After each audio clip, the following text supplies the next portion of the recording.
बार बार bulletin देखने वाले सभी दर्शकों को चंद्रमोहन कल्ला का नमस्कार। राम राम ने खम्मा गणिसा।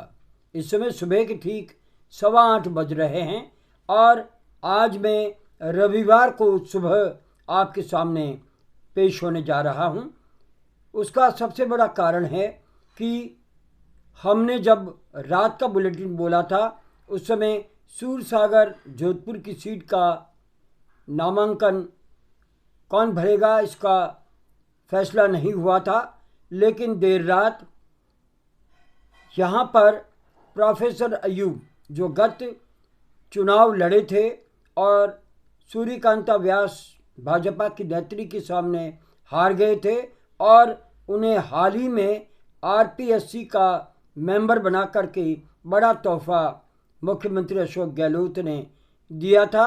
उनके ही बेटे जूनियर अयूब सूरसागर से प्रत्याशी चुन लिए गए हैं और वे कल नामांकन भरने जा रहे हैं। आखिर ऐसी क्या मजबूरी थी कि जब से परिसीमन हुआ है तब से कांग्रेस इस सीट पर अल्पसंख्यक का कार्ड खेलती रही है और हारती रही है। जेफू खान, सैयद अंसारी, अयूब खान ये सभी चुनाव हारे हैं और हर बार इन्हें भारतीय जनता पार्टी की सूर्यकांता व्यास ने हराया है। और जब प्रोफेसर अयूब को आरपीएससी का मेंबर बनाया गया था तो ऐसी चर्चा थी कि इस बार यहाँ पर किसी ब्राह्मण चेहरे को टिकट दिया जाएगा, लेकिन ऐसा हुआ नहीं। यहाँ से पूर्व महापौर रामेश्वर दादीच, जिन्होंने कि सीधे मेयर के चुनाव में तीनों ही विधानसभा क्षेत्रों में बढ़त लेते हुए करीब 1 लाख वोटों से भाजपा प्रत्याशी प्रसन्न चंद मेहता को हराया था, प्रबल दावेदार थे। सुरेश व्यास, अनिल जोशी, आनंद पुरोहित और राजेश रामदेव समेत करीब 60 दावेदार इस सीट से दावा कर रहे थे और ये पेच फंसा हुआ था कि इस सीट पर कांग्रेस आखिर किसे प्रत्याशी बनाएगी। नामांकन भरने के लिए कल रैलियां भी निकल गई। शहर विधायक सीट से चुनाव लड़ रही मनीषा पंवार भी कल बड़े जलसे के रूप में पहुंची, लेकिन सूरसागर से कोई प्रत्याशी नहीं होने से ऐसा लगा कि आखिर कांग्रेस क्या चाहती है। ऐसे संकेत मिले थे कि अल्पसंख्यक को टिकट दिया जा सकता है। अगर अल्पसंख्यक की बात करें और युवा चेहरे की बात करें तो पूर्व उप महापौर न्याज मोहम्मद भी युवा चेहरा थे। वे भी इस सीट के प्रबल दावेदारों में से एक थे। जिला अध्यक्ष सलीम खान हो, चाहे लंबे समय से कांग्रेस की सेवा करने वाले लियाकत अली और अंग्रेज हो, ये सभी अल्पसंख्यक वर्ग में आते हैं। लेकिन इन सबको दरकिनार करते हुए आखिरकार प्रोफेसर अयूब के पुत्र को ये टिकट क्यों दे दिया गया।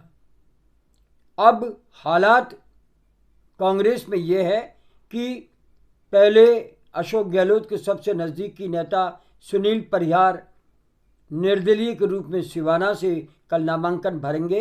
वे बागी बन चुके हैं और देर रात करीब 2 बजे पूर्व मेयर रामेश्वर दादीच, जो कि अशोक गहलोत के लेफ्ट हैंड माने जाते हैं, उन्होंने भी निर्दलीय के रूप में प्रत्याशी खड़ा होने का ऐलान करके सभी को चौंका दिया है। रामेश्वर दादीच कल नामांकन भरने की घोषणा कर चुके हैं। तो मुख्यमंत्री अशोक गहलोत के शहर में कांग्रेस में बगावत होना पहला मौका है कि देखी जा रही है। सीधे तौर पर बगावत है, लेकिन इसके बावजूद मुख्यमंत्री अशोक गहलोत कुछ देर बाद यानी दोपहर करीब 2 बजे जोधपुर आ रहे हैं। वे राजनीति के जादूगर है, सियासी जादूगर है। वे अपनों को मना लेंगे, रूठों को मना लेंगे, ऐसी उम्मीद अभी भी कायम है। वे कल नामांकन भरेंगे और सबसे बड़ी बात है कि राष्ट्रीय अध्यक्ष खड़गे कल 12:30 बजे उमेद स्टेडियम में सभा करने जा रहे हैं। तो कांग्रेस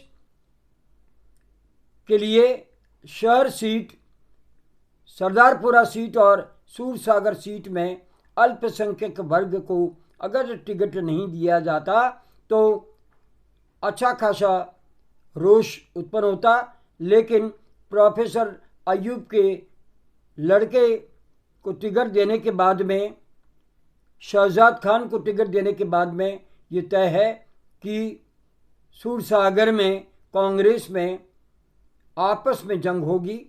अगर रामेश्वर दादीच खड़े होते हैं तो समीकरण ऐसे होंगे कि त्रिकोणीय संघर्ष होगा।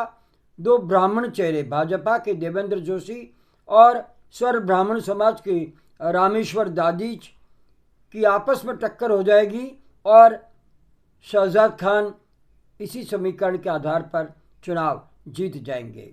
आपको ये भी बता दें कि पिछले कई चुनावों में अल्पसंख्यक मतदाता जो पहले 100% घरों से निकल करके मतदान किया करते थे, गत चुनाव में इन लोगों ने 70 से 80% वोट ही डाले।